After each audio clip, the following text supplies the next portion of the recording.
వైకుంఠ ఏకాదశి సందర్భంగా ఈ పండుగ అందరికీ సమస్త సుఖ సంతోషాలను ఆయురారోగ్యాలను కలిగించాలని కోరుతూ శ్రీ వెంకటేశ్వర స్వామి వారిని మరియు శ్రీ చెన్నకేశవ స్వామి వారిని కర్నూలుకు చెందిన నుడా చైర్మన్ మరియు కుటుంబ సభ్యులు వేడుకున్నారు. ఈ సందర్భంగా రాష్ట్ర ప్రజలంతా సుభిక్షంగా ఉండాలని ఈ సందర్భంగా రాష్ట్ర టీడీపీ ప్రధాన కార్యదర్శి మరియు కర్నూలుకు చెందిన నుడా చైర్మన్ అయిన సీనియర్ నేత సోమిశెట్టి పేర్కొన్నారు. కూటమి ప్రభుత్వంతో అంతా సజావుగా సాగుతున్నదని చెప్పారు. అందరికీ నమస్కారం. ప్రతి ఒక్కరికి ఈరోజు వైకుంఠ ఏకాదశి సందర్భంగా అందరూ ఆయురోగ్యాలతో ఉండాలి. వైకుంఠ ఏకాదశి శుభాకాంక్షలు తెలియజేస్తూ ఈ రాష్ట్రంలో మంచి ప్రభుత్వం వచ్చింది. ప్రతి ఒక్కరు కూడా సంతోషంగా ఈరోజు తిరుమల తిరుపతి దేవస్థానం పోయి దర్శనం చేసుకొని ఎక్కడెక్కడ ఏ పరిధిలో ఉన్నటువంటి మీ దేవస్థానాల్లో దర్శనం చేసుకొని పుణ్యం వస్తుంది. ఈ పుణ్యం సంవత్సరానికి ఒకసారి వైకుంఠ ఏకాదశి వస్తుంది కాబట్టి ఈరోజు ప్రతి దేవాలయంలో భక్తులు అందరూ పోయి దర్శనం చేసుకొని మా కుటుంబం బాగుండాలా, మా సంసారం బాగుండాలా, మా రాష్ట్రం బాగుండాలా, సుభిక్షంగా ఉండాలని ప్రతి ఒక్కరు కోరుకుంటారు. అదేవిధంగా ఈరోజు మంచి ప్రభుత్వం వచ్చింది. చంద్రబాబు నాయుడు వ్యక్తి ఈరోజు రాష్ట్రంలో ముఖ్యమంత్రి అయినప్పటి నుంచి 1.5 సంవత్సరంలో ప్రతి ఒక్కరు కష్టం అనేది ఎవ్వరు ఎరగలేదు. ఏదైతే సూపర్ 6 అని ఎన్నికల్లో వాగ్దానం చేసి మాట చెప్పాడో తూచా తప్పకుండా అన్ని అమలు చేస్తూ ప్రజలకు దగ్గరవుతూ ప్రజలను ఇబ్బంది పెట్టకుండా ప్రజలు సుఖంగా ఉండాలని వాళ్ళు కోరిన కోరికలన్నీ ఈరోజు ప్రభుత్వం తీరుస్తుందంటే చంద్రబాబు నాయుడికి ముందు చూపు ఏ విధంగా ఉందో అందరికీ తెలుసు. రాష్ట్రంలో సంపాదన ఎట్లా పెంచాలి, ప్రజలకు సంపాదనలో ఎంత ఖర్చు పెట్టాలి, సంపాదన గురించి చంద్రబాబు నాయుడు వ్యక్తి రాష్ట్రంలో ఎవ్వరికి చేతగా సంపాదన అనేది ఎలా తేవాలో చంద్రబాబు తెలుసు. ఇవాళ రాష్ట్రంలో పరిశ్రమలు వస్తున్నాయి, ఎన్నో పరిశ్రమలు వస్తున్నాయి.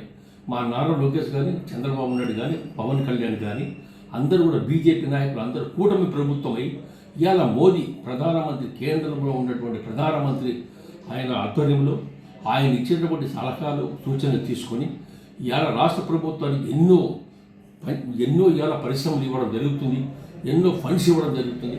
పోలవరానికి ఎంతో ఇచ్చాడు, అదేవిధంగా అమరావతికి ఇచ్చారు. రాష్ట్రంలో ఎక్కడెక్కడ ఈ రాష్ట్రంలో ఏ జిల్లాకు అభివృద్ధి చెందాలో అన్నీ కూడా ఫండ్స్ కేంద్ర ప్రభుత్వం చంద్రబాబు అడిగిన వెంటనే 100% ఇవాళ కేంద్ర ప్రభుత్వం సాయం చేస్తూ ఉంది. రాష్ట్ర ప్రభుత్వం ఈరోజు భారతదేశంలో ఆంధ్రప్రదేశ్ నెంబర్ 1 ఉండేటట్టు చంద్రబాబు నాయుడు తెచ్చాడు. ఈ పరిస్థితి ఎందుకు వచ్చిందంటే చంద్రబాబు నాయుడు ఆదాయం పెంచే దాంట్లో దిట్ట, ఎవరికి చేత కాదు. కానీ ఆయన వచ్చిన తర్వాత బ్రహ్మాండంగా రాష్ట్రం బ్రహ్మాండంగా బాగుపడుతూ ఉంది. అందుకనే ఏదైతే పింఛన్లు 1వ తారీఖు ఖచ్చితంగా ప్రభుత్వం ఎంత ఇబ్బంది ఉన్నా 1వ తారీఖు పడుతున్నాయి. మహిళలకి ఇలా ఉచిత బస్సు, అదేవిధంగా విద్యార్థులకు డబ్బులు వేయడము, అదేవిధంగా ఏది ఒకటి కోరుకున్నాడో ప్రజలు ఆ కోరికలన్నీ తీరుస్తూ ప్రజలు సంతోషపడిన రాష్ట్రంలో సకాలంలో వర్షాలు పడ్డాయి, సకాలంలో డ్యాములు నిండిపోయినాయి.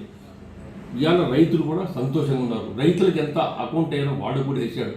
ఇటువంటి ప్రభుత్వం వచ్చినప్పుడు ప్రతి ఒక్కరు సంతోషంగా ఉండాలి, ప్రతి ఒక్కరు ఇవాళ పోరాలి. మంచి పని చేసిన వ్యక్తిని ఇవాళ మనం అందరం మంచి సలహాలు ఇవ్వాలి. సలహాలు ఇవ్వకుండా జగన్మోహన్ రెడ్డి ఇలాంటి దుర్మార్గుడు ఈ రాష్ట్రంలో పుట్టి ఈ రాష్ట్రాన్ని గత ప్రభుత్వం ముఖ్యమంత్రిగా ఉన్నప్పుడు జగన్మోహన్ రెడ్డి 5 సంవత్సరాలు సర్వాన్ని నాశనం చేసి ఈరోజు మళ్ళా మంచి ప్రభుత్వం నడుస్తూ ఉంటే పుల్లలు వేయడము, ఎక్కడెక్కడ గెలాలు చేయడము. మా ప్రభుత్వం వచ్చేది రేపు పొద్దున్న మేమే వైఎస్ జగన్మోహన్ రెడ్డి ఎక్కడ పడితే అక్కడ అధికారులు భయపడించడం. అదే తెలుగుదేశం పార్టీ నాయకులతో చెప్తాడు, ఎక్కడ పడితే ఎక్కడ వచ్చేది జగన్మోహన్ రెడ్డి ముఖ్యమంత్రి, వచ్చేది నేనే, మీకు అంతా తెలుస్తాను, నేను ఎంతో చూస్తానని చెప్తున్నాడు. నేను ఒకటే ప్రస్తుత ద్వారా ఇవాళ జగన్మోహన్ రెడ్డికి నేను ఒకటే చెప్తున్నా, నీ జీవితంలో ఇంకా ముఖ్యమంత్రి అయ్యే యోగ్యత అర్హత నీకు లేదు.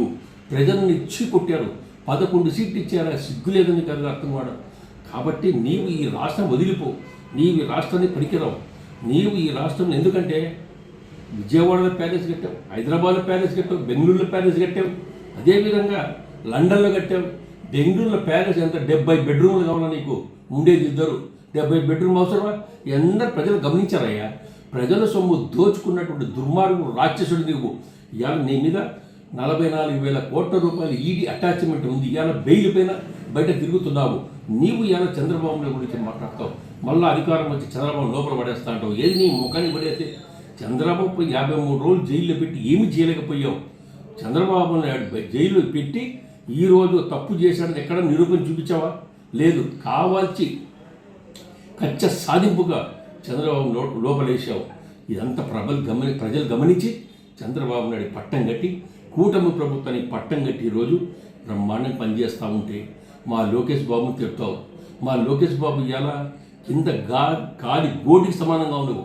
ఇవాళ లోకేష్ బాబు చూస్తే పరిశ్రమలు ఇవాళ విదేశాలు తిరిగి ప్రధానమంత్రితో స్వచ్ఛందంగా ఉండి అసలు రాష్ట్రంకు ఏ విధంగా పరిశ్రమ తేవాలి, ఏ విధంగా పరిశ్రమలు వచ్చే వరకు యువతకు ఉద్యోగ అవకాశాలు కలుస్తాయి అనే ఉద్దేశంతో ఇవాళ తకతకలాడి పని చేస్తుంటే లోకేష్ బాబును కూడా తిడతారు. ఇది మంచి పద్ధతి కాదు. మా లోకేష్ బాబు కాబోయే లీడర్ ఇవాళ మంచితనంతో ఇవాళ చిన్న వయసులో ఒక మంత్రి హోదాలో ప్రజలకు దగ్గర అవుతూ ఇవాళ ప్రజలంతా పెంచుకుంటున్నారు. మంచిగా ఇవాళ లోకేష్ బాబు పని చేస్తున్నారు అని చెప్పేసి దానికి తోడు తండ్రి కొడుకులు పని చేస్తున్నారు. పవన్ కళ్యాణ్ బాగా పనిచేస్తున్నాడు. వీళ్ళకి తోడు అన్నదమ్ముల మాదిరి. అందుకనే మోదీ గారి సహకారంతో ఈ రాష్ట్రం అభివృద్ధిలో ముందుకు తీసుకుపోతుంటే కన్ను కొట్టిన ఈ జగన్మోహన్ రెడ్డి దుర్మార్గుడు, ఈ దుష్టుడు ఇటువంటి శనిగ్రహ ఆ రాష్ట్రంలో అడుగు పెడితే మాత్రం ఈ రాష్ట్రం సుభిక్షంగా ఉండదు. ఈ దుర్మార్గుని ఇప్పటికి చెప్తున్న వైకుంఠ ఏకాదశి సందర్భంగా ఈ దుర్మార్గుని ఈ రాష్ట్రంలో అడుగు పెట్టలేకుండా ప్రజలు అడ్డు తగలండి. ఈ దుర్మార్గుడు ఏ రోజు వస్తే ఆ రోజంతా కరువే. ఈ దుర్మార్గుడు ఏ రోజు వస్తే గలాటలు, ఎక్కడ వస్తే అక్కడ గలాటలు, లేకుంటే ఎవరు చనిపోవడం ఏదో ఒకటి జరుగుతుంది. ఈ దుర్మార్గుడు శనిగ్రహం పాదం మంచిది కాదు.